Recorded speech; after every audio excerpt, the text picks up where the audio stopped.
12 April 1980 stands as a significant turning point in Liberia's history, known as Africa's First Republic. On this day, Master Sergeant Samuel Doe orchestrated a bold coup d'etat in Monrovia, overthrowing President William Tolbert's government and reshaping Liberia's trajectory forever. This pivotal event not only destabilized Liberia politically, but also reverberated across the region, ushering in a new era fraught with both hope and uncertainty.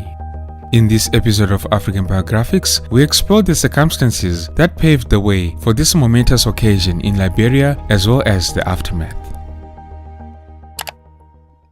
The seeds of the 1980 coup in Liberia can be traced back to the very foundation of the state in the early 19th century. In 1816, a cohort of white Americans established the American Colonization Society with the aim of addressing the perceived challenge posed by the increasing population of free blacks in the United States. Their solution was to relocate these individuals to Africa. For centuries, Liberia, it means land of freedom, was also settled in the early 1800s by freed American slaves. They were bankrolled by some unlikely partners: abolitionists eager to give African Americans their own nation, Southern slave owners fearful of rebellion, and Christian missionaries keen to spread the gospel. This particular initiative culminated in the formation of Liberia, which would later emerge as the world's second black republic following Haiti. The settlement was named Liberia, with its capital named Monrovia, as a tribute to President James Monroe, who had secured additional funding from the United States government for this project. Despite its coat of arms bearing the inscription, "The love of liberty brought us here," Liberia's history is fraught with the irony that true liberty was not universally extended to all segments of its population. The settlers eventually declared independence on July 26, 1847, creating the Republic of Liberia. This declaration marked a significant milestone in Liberia's history, symbolizing the aspirations of the settlers for self-governance and sovereignty. But while they crossed the ocean in the opposite direction, they never really left America behind. The newcomers transplanted everything from the flag, it looks just like ours, to the map. There's a county here called Maryland. The capital, Monrovia, is named for U.S. President James Monroe, and their first president, Joseph J. Roberts, was born in Virginia. The official language here is English, and the standard... Despite their own background as settlers, the Americo-Liberians perpetuated a system of inequality, frequently relegating the native population to inferior status. This dynamic fostered enduring tensions among various ethnic groups within the nation. In this regard, the indigenous population was not only treated with contempt, but they were recruited against their will and supplied as laborers for Firestone and other foreign employers. In this instance, Firestone had established a significant presence in Liberia during the early 20th century. Following investigations, it was not surprising that Liberia was censored by the League of Nations for its slave practices. This discovery would lead to the resignation of the then President King and his Vice President Allen Yancey and other Liberian officials. Politically, a wide swath of the Liberian populace was marginalized from active participation in the political sphere. From Liberia's inception until the 1980 coup, political power and the distribution of resources were monopolized by the expatriate elite, leaving little room for the inclusion of the broader population in decision-making processes. The Americo-Liberians constituted less than 5% of Liberia's population, but in the 19th and early 20th centuries, they made up nearly 100% of qualified voters. One reason for this disparity was the restrictive voting laws and property requirements imposed by the ruling elite, which effectively disenfranchised the indigenous population. During this period, the dominant political party was the True Whig Party. Founded in the 19th century, the True Whig Party predominantly consisted of Americo-Liberians. From 1878, the TWP's grip on Liberian politics was undeniable. Unfortunately, the alienated groups resented this. Yet no efforts were made to defuse any potential explosion of violence by sharing political power. Economically, Liberia's wealth was never fairly distributed throughout the nation. While the majority endured squalor, a privileged few reveled in the luxuries of power, epitomizing the deep-rooted inequality pervading the nation. Liberia calls itself a republic. In fact, it is an oligarchy, ruled by a few, but the few that belong to 300 families descended from the original settlers. Families who are at the top and see to it that they stay at the top. The top families, known as honorables, number about 40,000 out of Liberia's 1.7 million people. They have names like Carter and Phillips and Dennis. This is a wedding party that the Coopers are giving for the Campbells. There are impossibly complicated cross-connections through intermarriage in these family trees. It ensures that power and money remains in the same hands generation after generation. And The election of William Tubman as president in 1943 marked the dawn of a new era for Liberia, both in its continental political aspirations and in the dynamics between the American-Liberian elite and the indigenous population. Under Tubman's leadership, Liberia actively courted foreign investors and encouraged the establishment of businesses and industries in the country. The indigenous groups also experienced significant economic changes due to the implementation of Tubman's open-door policy. The political and cultural complement to the open-door policy was President Tubman's unification program, which was designed to reduce or eliminate the legal and other distinctions between tribal and settler descendants. Indigenous Liberians gained the ability to embrace their cultural heritage with pride, reclaiming the use of tribal names and freely wearing traditional attire in public. Moreover, the expansion of Liberia's educational system during Tubman's tenure enabled individuals from tribal backgrounds to secure positions within the bureaucracy which had previously been dominated by Americo-Liberians. Nevertheless, President Tubman's unification program exemplified the old adage that the more things change, the more they remain the same. Despite the advancements made, the Americo-Liberians continued to disproportionately benefit from the newfound prosperity, perpetuating existing inequalities within Liberian society. Additionally, President Tubman's authoritarian governance exacerbated an already volatile situation, further intensifying discontent among the population. Institutions that provided the constitutional checks and balances were never allowed to take an independent course unfavorable to his administration. The Liberia of President William Tubman.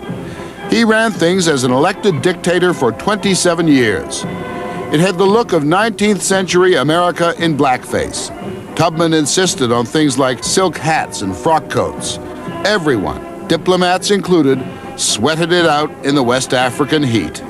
But the clothes clearly defined the classes. The only thing the colonialists had in common with the natives was the color of their skin. It was Following the unexpected death of President Tubman in 1971, William Tolbert, who was serving as vice president at the time, seamlessly ascended to power, facilitated by the efficiency of the established True Whig Party machinery.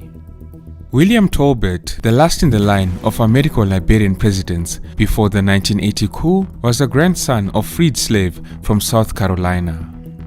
The new President Tolbert embarked on a series of cautious reforms, departing from the top hat and tailcoat traditions favored by his predecessor, William Tubman. Tolbert expressed a commitment to fostering unity within Liberian society, and he also expanded Liberia's global and continental engagement by actively participating in various international initiatives.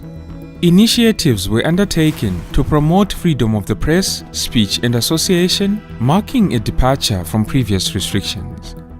Appalled that civil servants had to give the True Whig Party 1 month's salary every year to support the party, President Tolbert abolished this custom, winning him new supporters among the civil servants. Despite reform efforts, the deep-seated resentment stemming from over a century of Americo-Liberian and True Whig Party dominance persisted. At the same time, while Tolbert's foreign stock rose, his support within his country faltered due to rampant greed and corruption among the Americo-Liberian elite, including his own immediate family's prominent role in the escalating culture of greed. There were indeed allegations and perceptions of nepotism and corruption within Taubert's administration, including concerns about favoritism towards family members. For example, one of his brothers was appointed as Minister of Finance, another brother became President of the Senate, and a son-in-law served as Minister of Defense. Meanwhile, moral deterioration in Liberian society reached its lowest ebb. William Taubert's government reports laid bare the extravagant lifestyle of the Americo-Liberian elite, highlighting a stark reality where just less than 5% of the population possessed over 60% of Liberia's wealth. As Liberia's cash economy expanded, a new challenge arose with the emergence of the so-called Backstreet Boys, who were young urban drifters unable to secure employment, thus in turn engaging in crime waves within the urban areas. These Backstreet Boys represented a potential catalyst for unrest. Amidst a backdrop of declining export prices and diminishing prospects, including for university graduates, Liberia faced the imminent threat of volatile unrest throughout the 1970s. It was during this time that several pressure groups were formed. The Movement for Justice in Africa, MOJA, and the Progressive Alliance of Liberia, PAL, were both founded in 1973. PAL, led by Gabriel Bacchus Matthews, emerged as a leading force among the organizations advocating for reform. Simultaneously, urban unemployment rates were skyrocketing, exacerbated by rural farmers losing access to their land or being forced to migrate due to low prices offered by government buyers for their crops. The mass migration from rural areas also led to a significant food shortage, necessitating the importation of rice and other essential food items. The proverbial nail in the coffin for the Taubert regime came with the government's fateful decision in April 1979 to slap a staggering 50% hike on the price of rice, the cherished staple food of the urban populace. The rice price hike was sanctioned by Taubert with the intention of promoting local rice production, aiming to dissuade farmers from abandoning their rice fields. However, this decision was met with skepticism as one of the primary beneficiaries turned out to be the president's cousin, Daniel Taubert, who owned the nation's largest rice importing company. Consequently, the move was perceived as yet another attempt to enrich the elite rather than support local farmers.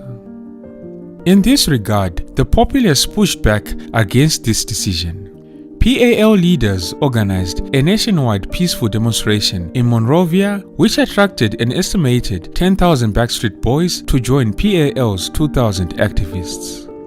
But this situation escalated when the Backstreet Boys turned to rioting, plundering retail stores and rice warehouses. As the organizations and the masses protested against the government's price policy, Taubert's government responded by deploying the army and police to brutally quell the demonstrations. For instance, on April 15, approximately 100 people were killed and around 500 others were injured during a demonstration. The rice riots in Liberia laid bare the vulnerabilities and shortcomings of the Taubert government. At the same time, the military, whose officer corps were dominated by Americo-Liberians and whose lower ranks consisted primarily of indigenous people, proved unreliable as an instrument for maintaining law and order. It is even said that some of the soldiers joined the demonstrators in the looting of shops and supermarkets. At this point in time, it's worth mentioning that the Liberian military had not historically served as a threat to the civilian true Whig regime. The officer class in the military, in particular, was regarded as a satisfied group since these officers were recruited from leading Americo-Liberian families. But the rest of the enlisted ranks of the military were another story. Their wages and housing conditions were extremely inadequate, and they were frequently compelled or tacitly allowed to exploit the countryside to survive. It was reliably reported that during the rice riots, the military in Monrovia had refused to fire on the demonstrators because they sympathized with the plight of their own relatives and friends. Eventually, it was the police who killed the demonstrators. In the following months, William Tolbert struggled to contain a rising tide of discontent, colliding not with just the poor, but a new generation of the educated elite.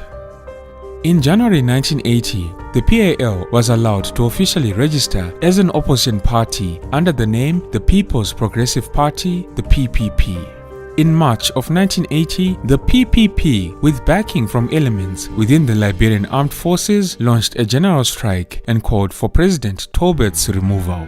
Well, President Tolbert retaliated by rearresting the leaders of the PAL, including Gabriel Bacchus Matthews, and charged these leaders with treason, saying that the group had been plotting the violent overthrow of the government.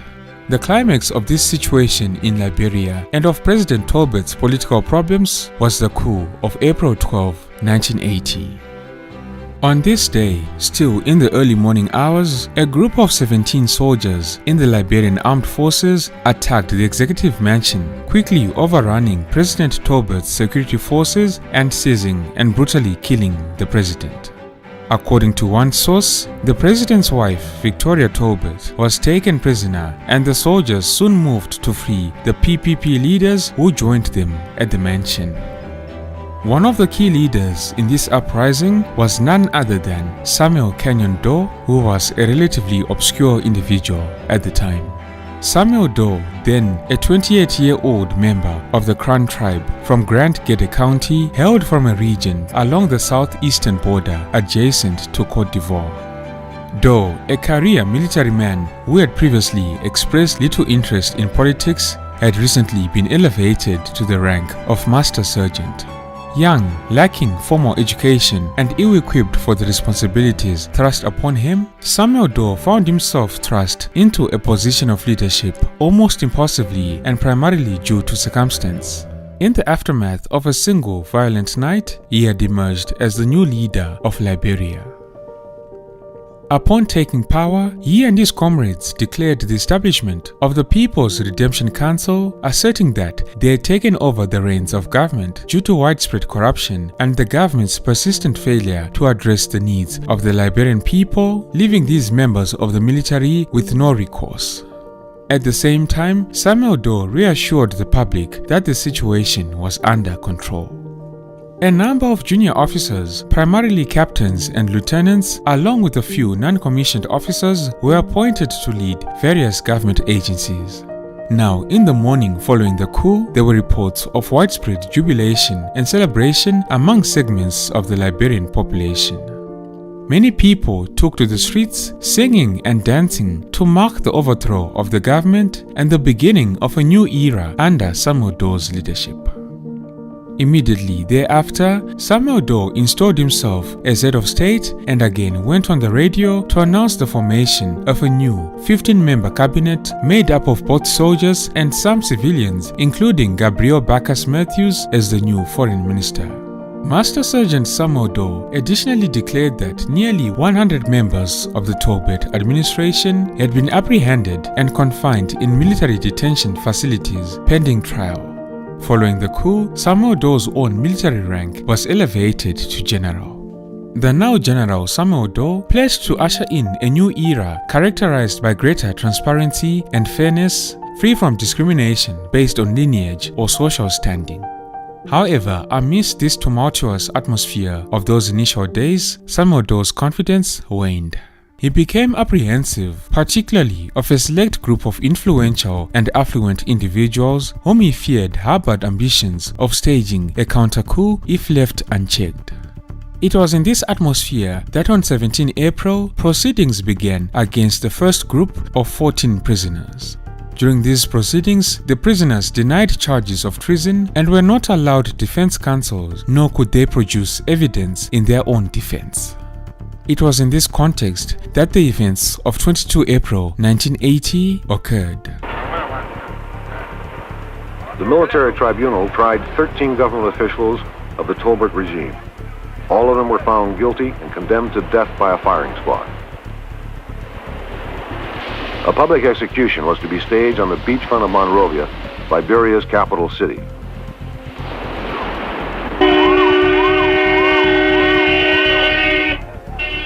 The new leader of this country, Master Sergeant Samuel Kenyon Doe, declared these executions would mark the end of this country's oppression. The Liberian people were eager for the executions to begin. The sooner Tober's men were shot, the sooner their country could enter an era of civilian rule. For nearly an hour, the condemned men sat in the bus and watched crews erect their execution posts on the quiet beachfront. So many soldiers stood around jeering and taunting the prisoners that it took an officer about half an hour to move them back far enough to clear the way for the firing squad.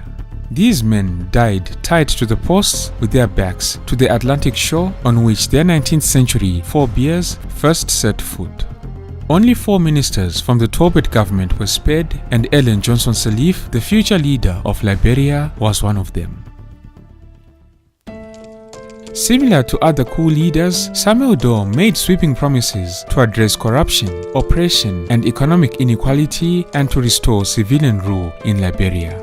However, once he was in power, he made minimal efforts to fulfill these promises. Substantive changes to address systemic issues were few and far between. Economic mismanagement and internal power struggles led to widespread discontent during the Samuel Doe era. In 1990, Samuel Doe was captured, tortured, and executed by rebel forces during the Liberian Civil War. Don't forget to like and share the video if you enjoyed it. Thank you all for tuning in. This has been Tatenda for African Biographics. Until next time, cheers. Have a good one.